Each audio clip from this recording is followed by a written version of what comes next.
people on the outside go, oh yeah, this is a cash cow. You guys are printing money. Well, it's simply false. The green rush is real. From lawmakers and investment bankers to CEOs and investors, we'll look at how people are transforming cannabis from the shadows of the black market into a cash crop that draws in cannapreneurs from Hollywood to Wall Street. Here to help you navigate the business of cannabis, please welcome Lewis Goldberg and Ann Donahoe. Brought to you by KCSA Strategic Communications. I'm Ann Donahoe with Lewis Goldberg, and welcome to another episode of The Green Rush. One note before we start, if you can please rate and subscribe to this podcast on iTunes, Stitcher, or wherever you podcatch, we would appreciate it. And as always, make sure to follow us on Instagram and Twitter with the handles @GreenRushComms, as well as KCSA-Cannabis.com.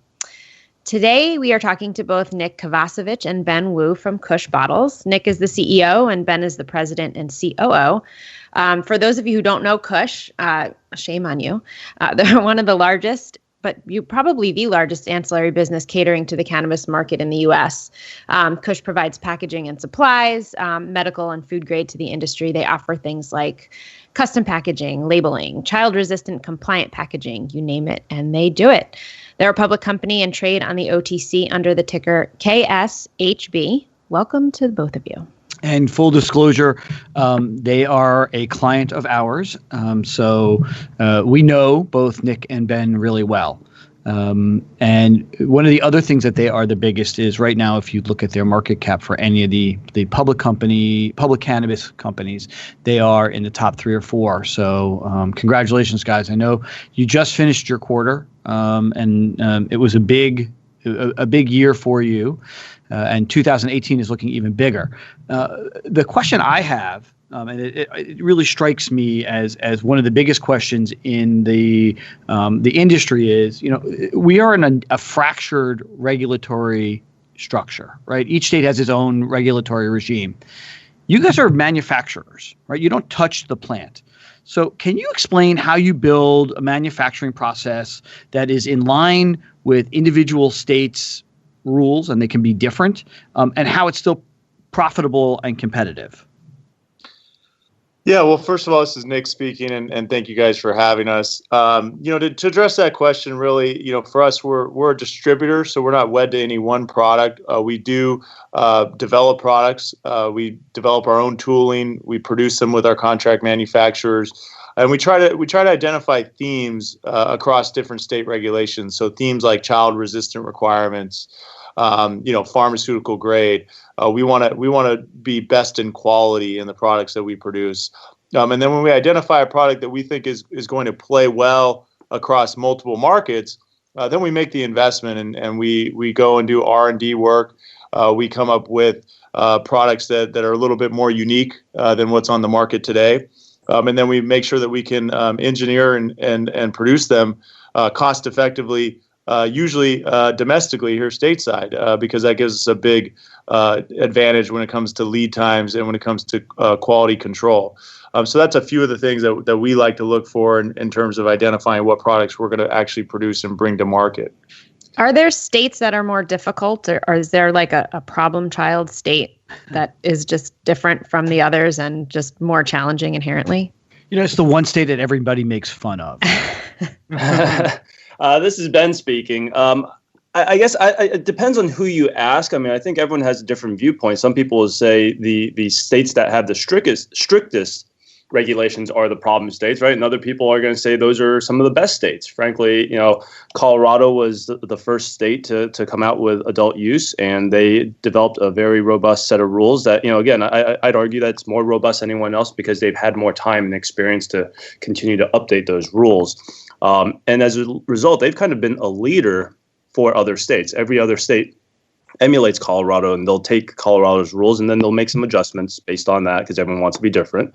But I'd say Colorado is probably a good barometer for us that now California is writing its rules, and obviously they're incorporating Colorado's rules, Washington's rules.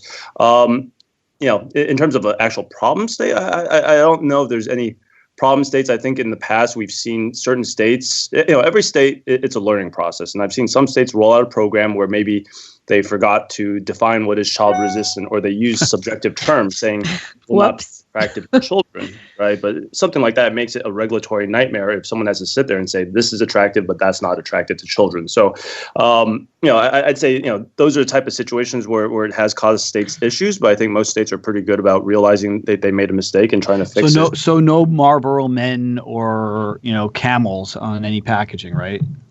Not in regulated states. I mean, I think, frankly, in unregulated states, you see some cowboys kind of taking liberties with trademarks and things like that, right? And obviously, we don't think that's good for the industry. Right. So you mentioned California, and obviously everyone's talking about California. And Nick, we recently did an interview with a non-industry reporter, and I thought you did a really good job of outlining what the hell is going on with the state. Why are the rules different for every city?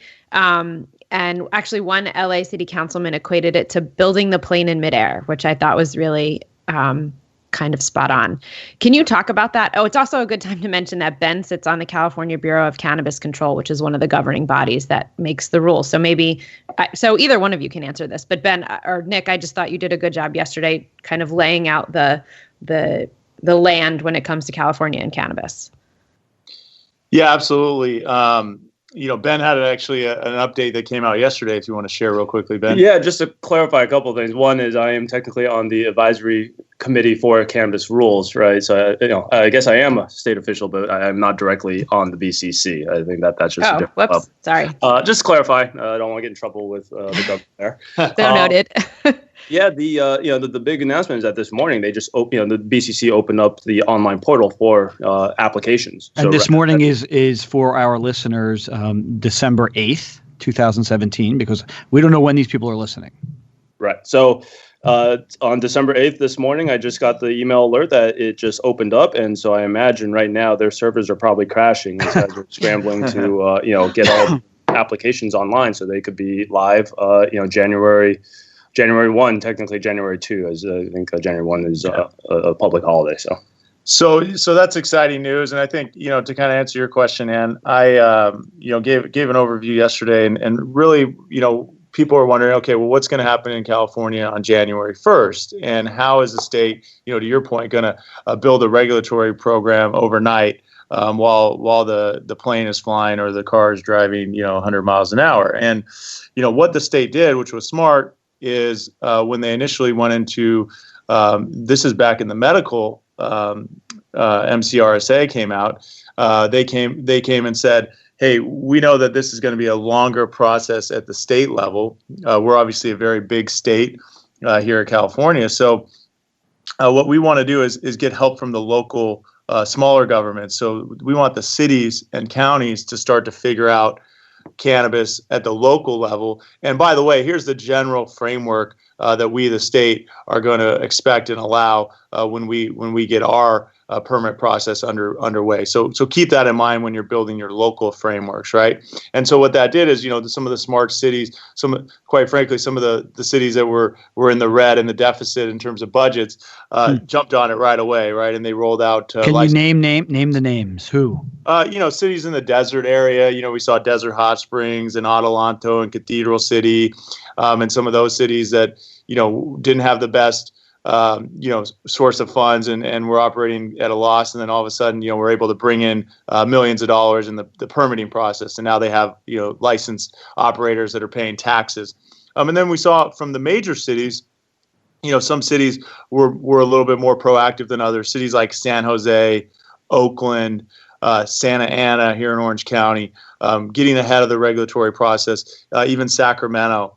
And San Francisco on the medical side. And then now the cities and the local jurisdictions have had the opportunity to approve adult use. And we saw some of the larger cities do that, such as San Diego, such as Oakland, such as Sacramento. And now we're waiting on, to see in terms of a couple question marks like Los Angeles. And it seems like there's been some progress there. Cities like Fresno have never embraced medical and have yet to embrace any adult use, so they will not be operative. San Francisco, who's certainly a very progressive city, they have a great medical system, but they acknowledge that they didn't have the infrastructure to roll out adult use on Jan 1st, 2018.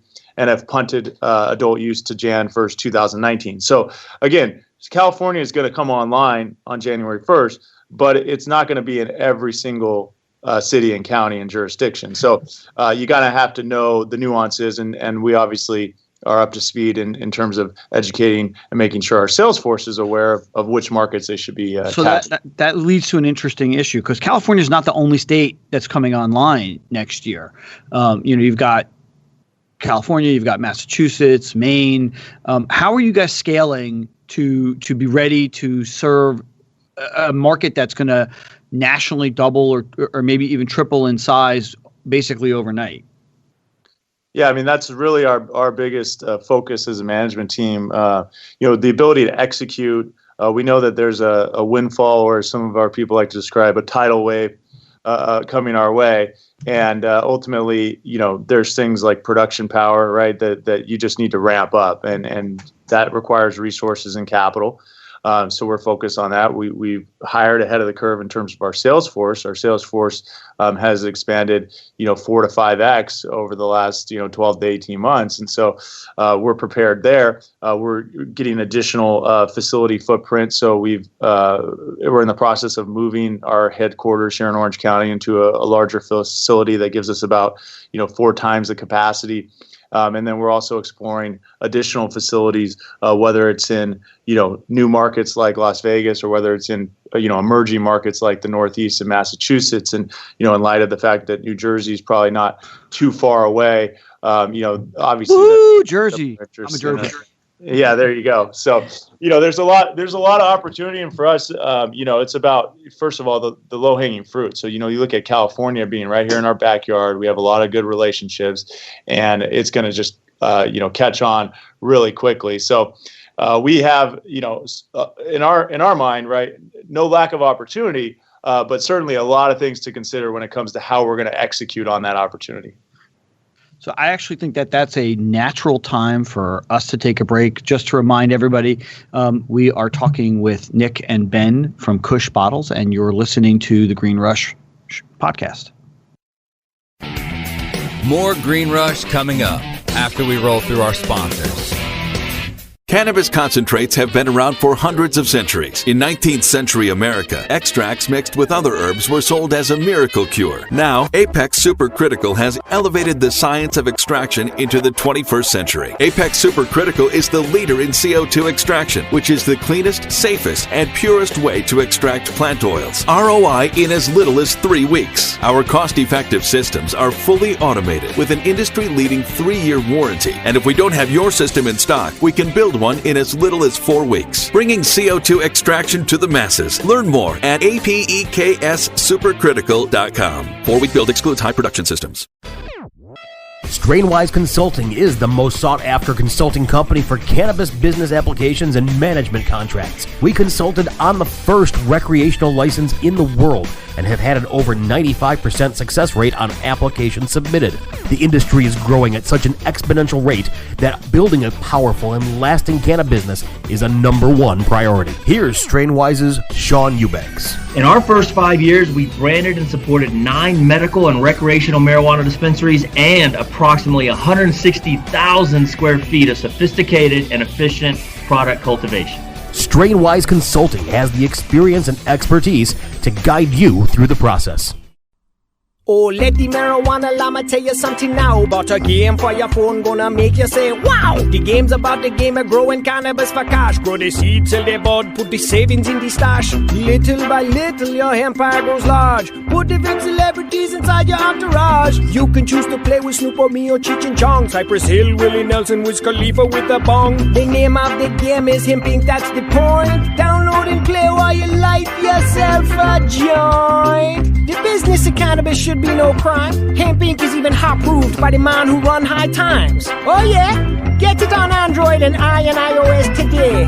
Marijuana llama out. Got to tend to me own crops, you know. Money don't make itself. Hemp Inc. Banking and Buds, understanding the business of cannabis. Welcome back to The Green Rush, only on CannabisRadio.com. So we are back on the Green Rush. I'm Lewis Goldberg, joined by Ann Donahoe, and our good friends from Kush Bottles, Nick and Ben. So you guys had something really exciting recently happen, where you brought on a new board member, a woman named Barbara Goodstein, who is the CEO of Tiger 21. And if our listeners don't know what Tiger 21 is, it's the largest peer-to-peer investing and consulting group for really successful high net worth entrepreneurs. So given that Barbara has no background in cannabis, what does it mean to Kush and to the broader cannabis industry when somebody like this who has serious financial services chops joins your board? Well, I think, number one, we're very pleased to have Barbara Goodstein on our board, and I think she's going to be a great fit, very value-added board member. So, you look at someone like Barbara, she's got a great, resume. You look at her background, Ivy League education, chief marketing officer at Vonage, and a VP at American Express and Chase. Now she's the CEO of Tiger 21, which obviously is a fantastic networking organization that would be great for someone like Kush Bottles to tap into. But more importantly, right, Barbara has a very strong marketing background, and when she looks at the cannabis industry, being a consumer product good, ultimately it's going to end up being a product that's not too far differentiated, and a social consumption product. So when you look at, the alcohol industry, there's a lot of comparisons. And I think, we saw recently with Constellation Brands making an investment in Canopy Growth, that certainly the alcohol industry, big alcohol, is recognizing that. And if, one thing that people know about the alcohol industry is that it's one of the most heavily marketed industries in the world. So if you extrapolate that and turn that to cannabis, we can assume that cannabis is also going to be something that's heavily marketed to consumers, and ultimately it's a greenfield, for lack of a better word, for companies. Unintended. For companies to actually now develop their brands and resonate with consumers in the marketplace, and this is going to be happening really over the next decade, where some of these brands are going to emerge as national leaders. And with Barbara's background in marketing, she sees this as the next great marketing frontier. And add a caveat, right? You look at cannabis, and the traditional forms of marketing are not available to businesses. So no TV commercials, right? A lot of the major websites like Facebook and Google aren't allowing targeted keyword searches. So how are you going to get your brand into the marketplace, ingrained into consumers' minds? Well, one of the best ways is going to be through your custom branded packaging. And that's one of the staples of Kush Bottles and what we built the business on the last few years. And so Barbara sees that opportunity as well. So I think there's just a lot of synergies, and we're certainly pleased to have somebody of her caliber step up and say, I see the opportunity in cannabis. I see that this stigma is going to go away very quickly, and I want to be one of the early adopters and pioneers that's jumping on the train. So I actually have a follow-up to that, because you talk about branding and packaging, and because of the fractured regulatory marketplace, how do you build a real national brand that consumers recognize from California to Maine, when you can't ship product, across state lines, and I mean that includes seeds and plants themselves. So how do you build this national brand? And how do you guys see yourselves integrating in that conversation with the industry? I think when you talk about building a national brand, you're really referring to the product companies that are touching the plant, correct? Could be. I mean, yes. I mean, you guys would be considered like the Intel inside, right? You're not an external consumer placing, but for the guys who build the brand, the consumer brand, how do you do it? And that's kind of the holy grail that everyone's kind of asking about right now, right? We get a lot of questions because the regulatory environment is so different across state lines. The packaging requirements are so different. We get a lot of customers that say, hey, I plan on going nationally. I want one package that works across all states, right? And we are looking into that solution, but frankly, if we had that solution ready, we'd be, all billionaires at this point. Unfortunately, it's not an easy solution because in certain states where the packaging requirements are very strict, usually, at least traditionally, child-resistant packaging formats have been based around, certain, frankly, almost opposite ergonomics. It's difficult to open, right? But it might not be the most attractive thing out there. Whereas in states that have no CR requirements, you want to do a nice glass jar or something that presents the product really well, right? So as a national brand, to say that I want to put that, that less appealing CR product in all territories, you're effectively going to disadvantage yourself in certain states where maybe other people are doing more attractive packaging, right? So these are some of the things that we continue to look at, continue to try to address. That's where, Nick had alluded to some of our, efforts in proprietary product development is we are looking for that holy grail, if you will. But in terms of how quickly we're going to get there, we don't know because, again, rules are constantly changing. Even in states like Colorado, where maybe you assume that a rule set made a certain packaging line good, right? A good solution for that market. Within 6 months, maybe for whatever reason, the state says, no, now that's a high risk issue, so we're going to ban all of those products, right? So it's a constant kind of, free-flowing kind of situation. It's very dynamic in the industry right now. So I think until a few more years pass and you have a lot of stability in terms of regulations, I think it's going to still be addressed on a state-by-state or basis. Are there any brands that you can talk about that are getting it right? And I don't know if that's a question you wanna answer, so feel free not to. But a lot of these companies are making the transition from the black market to the legitimate marketplace. Are there any companies that are very forward looking and are understanding the branding process and doing it well? Yeah, and. Yes, I mean some of these are our customers, so some people take it as a shameless plug, and other companies we mentioned. Plug away. We're all about the shameless plug here, Ben. Yes, and so up in Washington, I think one of the leading innovators in terms of branding for the Washington market is a company called Grow Out Farms, Fat Panda. They were one of the first people to really look at packaging and say, hey, I'm willing to spend on packaging because I know it's going to get me a lot of shelf space and it's going to make me shine on the retailers. They also understood that, custom packaging is not necessarily expensive, if you will, but to get it cost effective, you have to buy in volume. And those were guys who made the investment very early on. So I think that they did very well, and if you go into the Washington market, their brand is very well known, right? I think Kiva in the California market with their edibles, they have a pretty recognized product line. They have beautiful. They actually have beautiful packaging. Absolutely, they're not customer of ours, but I think they do it right. They look very good, right? So, and to the CEO of Kiva who's listening now, Ben's going to be calling later. I already have some ideas for them on child-resistant packaging. So absolutely. So yeah, I think ultimately what we've seen emerge is more regionally, right? We have folks like the guys of the original guys in Colorado, Dixie Elixirs of the world, and then as Ben mentioned, Washington, and there's certainly California brands that are getting much more popular just because the market's much bigger. And so ultimately a lot of people say, hey, the next big national brands are going to be born out of California or out of LA. So that's something you hear tossed around.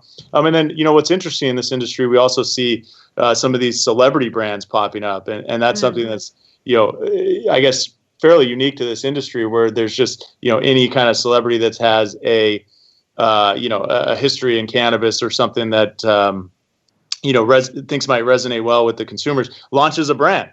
The problem is, the majority of the consumers that follow this group or this band or this celebrity aren't even in that market and can't even purchase the product. So it kind of does it a disservice. You make a big splash, a big PR announcement, et cetera, but then the product is not available. And as a consumer, that can be frustrating because you want to try something, but you're not in Colorado, you're not in Washington. So, there's a lot of interesting dynamics playing out. I think, again, it's going to be a decade, of this kind of, grassroots marketing where you're going to end up, these brands trying to push themselves and getting traction in social media, et cetera. And ultimately, it's going to be a key to getting that national expansion, what's going to make a brand successful at a large scale level.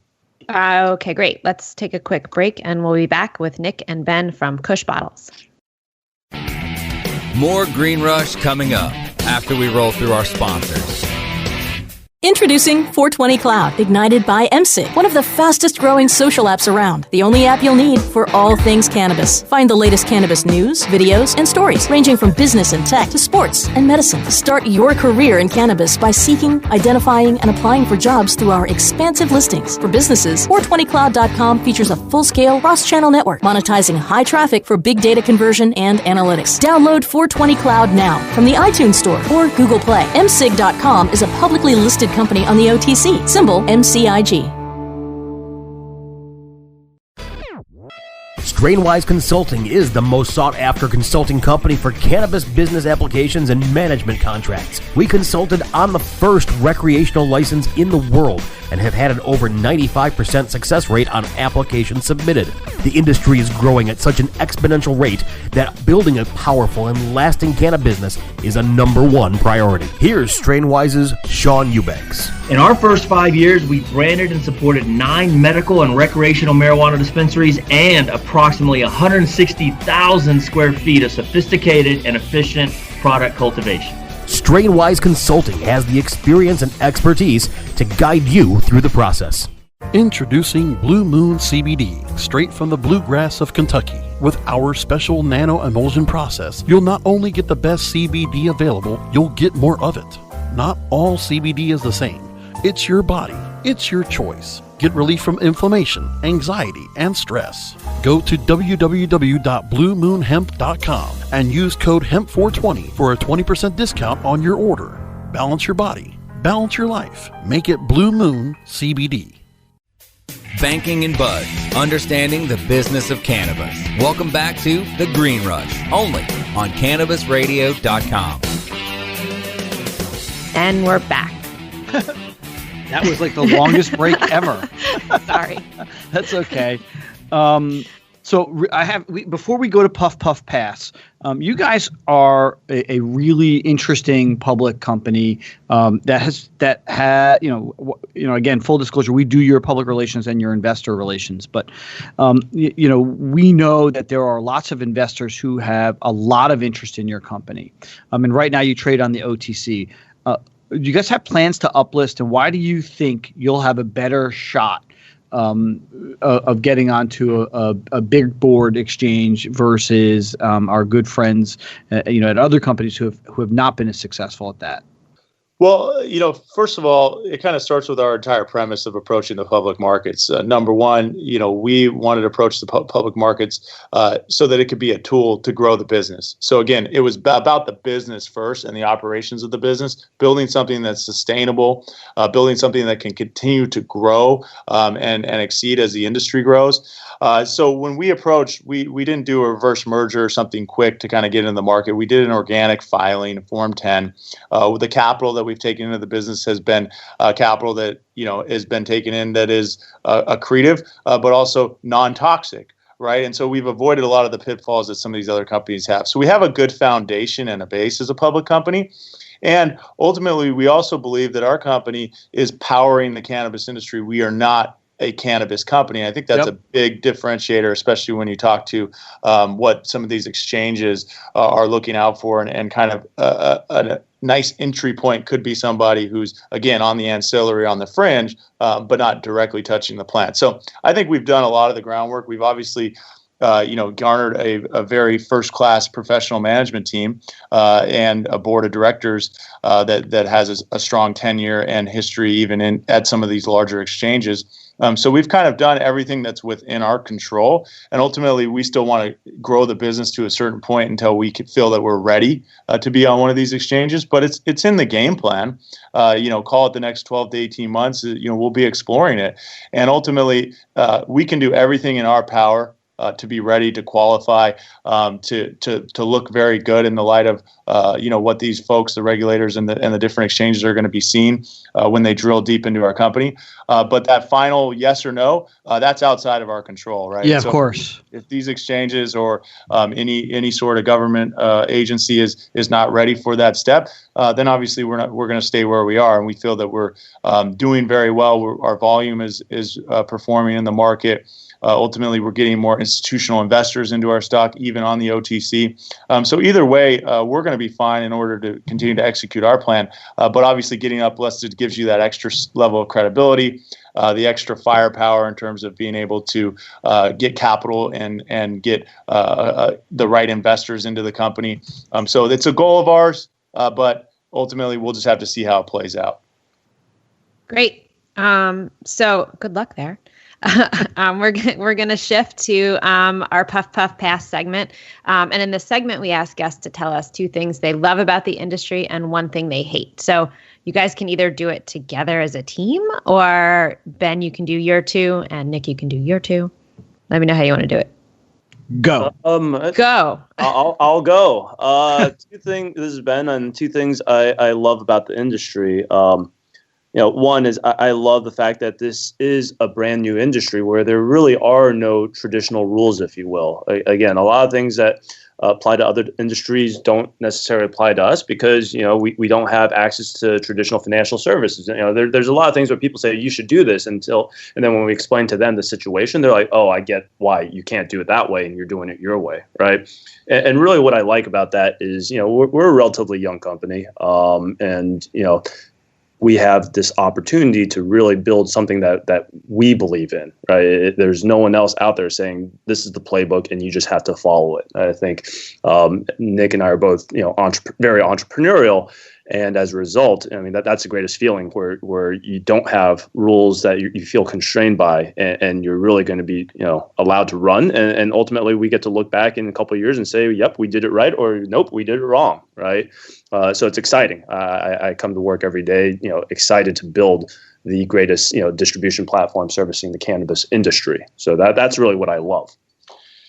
To add to that and to add another, piece of from my heart of what I love about the industry, to Ben's point, being able to do it first, right? That gives us the opportunity to also be experts in an industry where there are no, 15-year, 20-year, 10-year guys.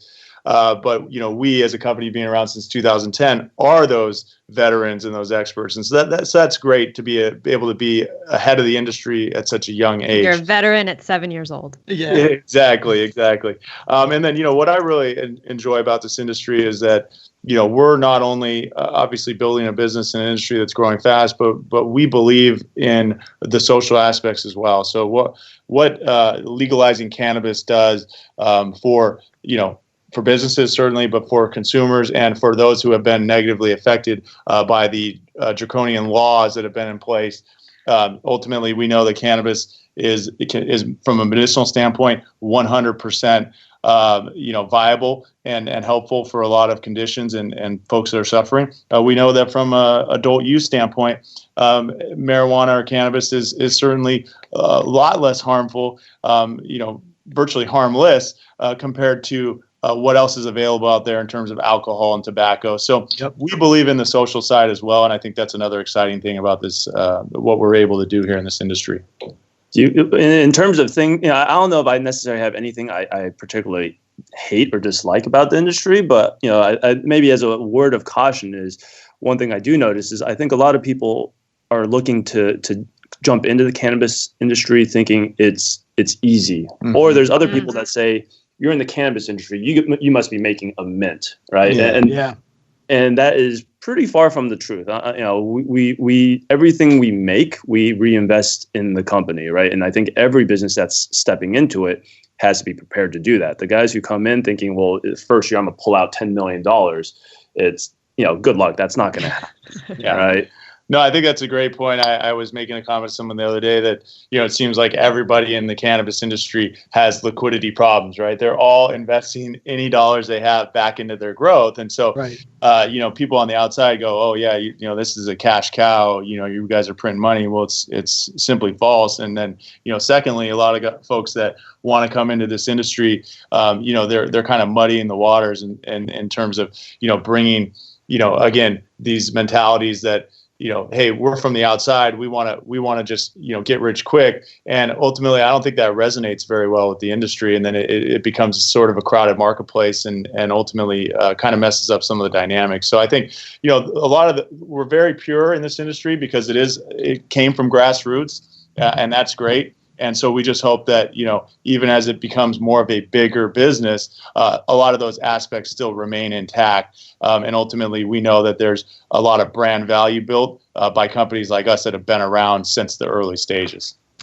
So, guys, we are at your hard stop, and thank you so much for joining us today. This was a really interesting conversation, and we'd love to have you back in early 2018 to take a look at what's going on in California and as the other states come online, because you have a really unique look into these markets. So that's it for us today on The Green Rush. I'm Lewis Goldberg, and Ann Donahoe is with me. Special thanks to our guests, Ben Wu and Nick Kovacevich from Kush Bottles. Check them out at kushbottles.com, and they trade on the OTC under the ticker symbol, if I can say it and not slur my speech like the president, KSHB. Burn. Yes, burn. And so special thanks to Nick Opich and Brasco, the man who we refer to and you never hear from, for helping us produce this podcast.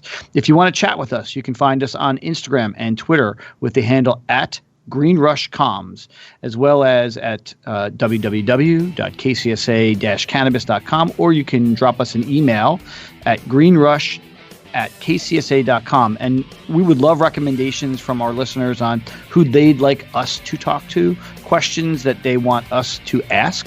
And I know Ann said it at the top of the show, but please subscribe to us on iTunes or Stitcher or wherever you get your podcasts, and post a review. It really helps. And that's it. Thank you very much. Thank you, guys. Thanks. Keep it cushy. Keep it cushy. Oh, I like that.